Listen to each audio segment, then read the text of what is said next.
Episode 3 बिरबलको खिचडी। नमस्कार साथीहरू, तपाईहरू हेर्दै हुनुहुन्छ नव्य कथा। आजको कथामा राजा अकबरले एउटा अचम्मको चुनौती दिनुहुन्छ। एक गरिब मानिसले चिसो पानीमा रातभर उभिएर पुरस्कार जित्छ, तर बिहान के हुन्छ थाहा छ? राजाले पुरस्कार दिन मान्दैन। अब हेर्नुहोस् बिरबलले कसरी आफ्नो बुद्धिले न्याय दिलाए। एक दिन जाडो मौसम थियो, धेरै चिसो थियो।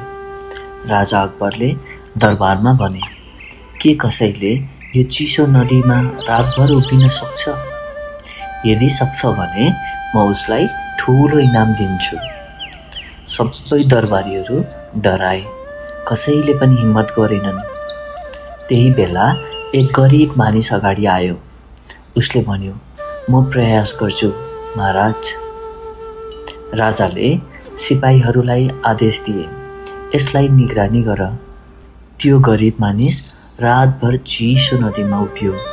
उसले टाढा दरबारको माथि बलेको सानो बत्ती देखिरहेको थियो।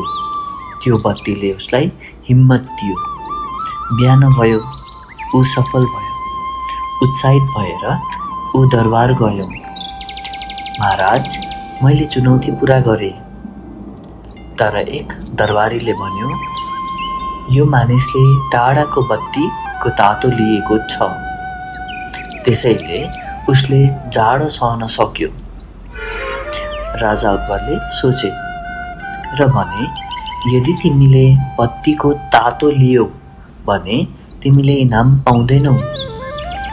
गरिब मानिस दुखी भयो।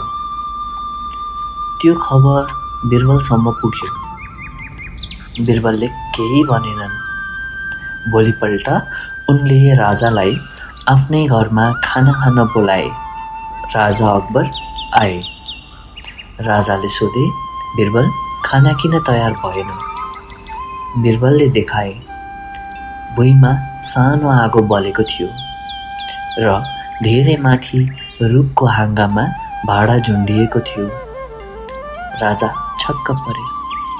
बिरबल, यस्तो टाढाको आगोले कसरी खाना पाक्छ? बिरबल मुस्कुराए, महाराज, यदि टाढाको बत्तीले गरिब मानिसलाई न्यानो दिन सक्छ भने यो आगोले पनि खिचडी पकाउन सक्छ। राजा अकबरले तुरुन्तै आफ्नो गल्ती बुझ्नुभयो। उहाँले गरिब मानिसलाई बोलाएर पुरस्कार दिनुभयो। अब यो कथाबाट हामीले के बुझ्यौँ त? न्याय सधैँ सत्य र बुद्धिबाट हुन्छ। दोस्रो, साँचो बुद्धि भनेको कि सही समयमा सही कुरा देखाउनु हो। र तेस्रो, गल्ती भए स्वीकार गर्नु महानताको चिन्ह हो। साथीहरू, तपाईलाई यो कथा कस्तो लाग्यो? कमेन्टमा लेख्नुहोस्। बिरबल जस्तै बुद्धिमान बन्न चाहन्छु। यदि कथा मन पर्यो भने लाइक, शेयर र सब्स्क्राइब गर्न नबिर्सिनुहोला। फेरि भेटौँला अर्को रमाइलो कथासँग नव्य कथामा। धन्यवाद।